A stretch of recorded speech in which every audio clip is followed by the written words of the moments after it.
Lusaka, Zambia. This is S24 News.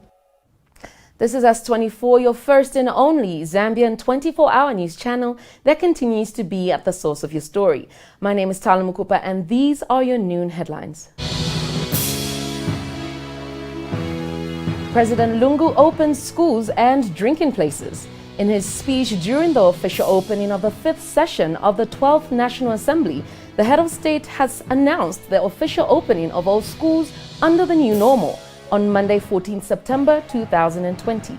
The head of state has, in this regard, called on parents and other stakeholders to come up with a strategy to ensure that all students and pupils catch up with their time lost. Earlier in his speech, the head of state announced the partial opening of bars and nightclubs on a pilot basis from Friday to Sunday between 18 and 23 hours. President Lungu stressed the need for drinking places to operate under strict health guidelines in light of the coronavirus pandemic. Load shedding to end by the end of 2020. President Lungu also says Zambians will no longer experience load shedding after the commissioning of the 750 megawatt Kafua Gorge Lower Power Station. The head of state says the country's 810 power deficit will be wiped out, adding that it is sad that the electricity deficit came at a time when demand was steadily increasing. Malawian president to reduce executive power. In his first address to the members of parliament, Malawian President Lazarus Chakwera alluded to the fact that in his bid to stop corruption, he will forego some of the presidential executive powers enshrined in the constitution. One such power is the nomination of Director of Public Prosecution, DPP, by the nation's president. S24 contributor Winston Male had this to say. The president is no longer allowed to directly appoint the director of the Anti-Corruption Bureau. That way, the Anti-Corruption Bureau probably will be independent. So that could be another way of ensuring that corruption is dealt with. So it didn't touch much, but I guess by saying that you leave the independence of the appointment of the director of the Anti-Corruption Bureau, he insinuated that his government is doing something as far as the fight against corruption is concerned.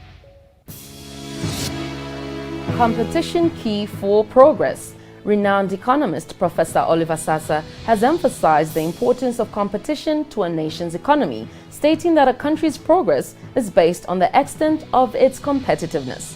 Professor Sasa says in an interview with S24 Business that competition is important for a country to produce good quality products, adding that it is important to safeguard the interests of citizens before opening the economy up for competition. Don't be overprotected, especially where protection leads to stifling competition. Because progress is based on the extent to which you actually are open to competition. So while we are talking about redefining what we want before we talk about China, while we talk about ring fencing some areas, we have to also allow for certain reasonable doses of competition so that you do not ring sectors to a level where you begin actually to lead to mediocre production, both in terms of the price of what you're producing and the quality of that product. 19 years on, America remembers 9/11.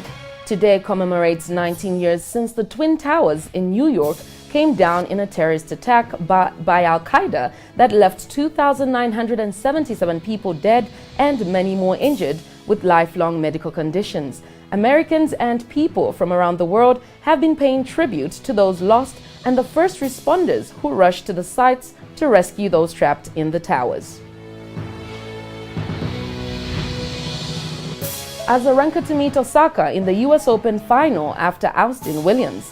Yesterday's nail-biting women's singles semi-final between Serena Williams and former world #1 Victoria Azarenka had fans all over the world seated at the edge of their seats. Williams had suffered an ankle injury throughout the tournament and had to take a medical timeout for a tape job during one of the sets, while her opponent, Azarenka, sat in a sideline seat, eyes closed, calm and composed as can be as she moved on to the finals. The Belarusian tennis player will face 22-year-old Naomi Osaka in the finals. These are some of the stories you should look forward to in our 6:30 p.m. news bulletin. And remember, S24 is your first and only Zambian 24-hour news channel that continues to be at the source of your story. Good afternoon.